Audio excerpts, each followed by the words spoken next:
ഇവിടെ ഉണ്ടാക്കാൻ പോകുന്നത് പരിപ്പ് കറിയാണ്.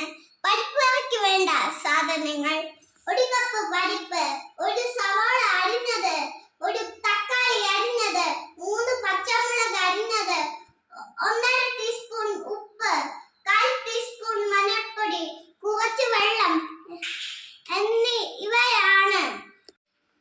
ഒരു കപ്പ് പരിപ്പിന് 3 കപ്പ് വെള്ളമാണ് ചേർക്കേണ്ടത്. ഇനി നമുക്ക് പരിപ്പ് കറി ഉണ്ടാക്കിയാലോ?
ശേഷം ആദ്യത്തെ വിസിൽ അടിക്കുന്നവരെ ഹൈ ഫ്ലെയിമിലും ബാക്കി 2 വിസിൽ അടിക്കുന്നവരെ ലോങ് ഫ്ലെയിമിലും വെക്കണം.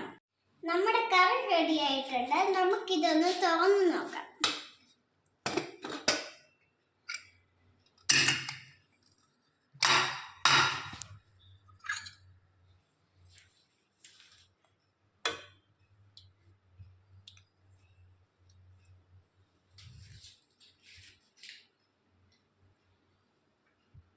സൂപ്പർ ആയിട്ടുണ്ട്. ഇനി കുറച്ചുകൂടെ സൂപ്പർ ആക്കണ്ടേ?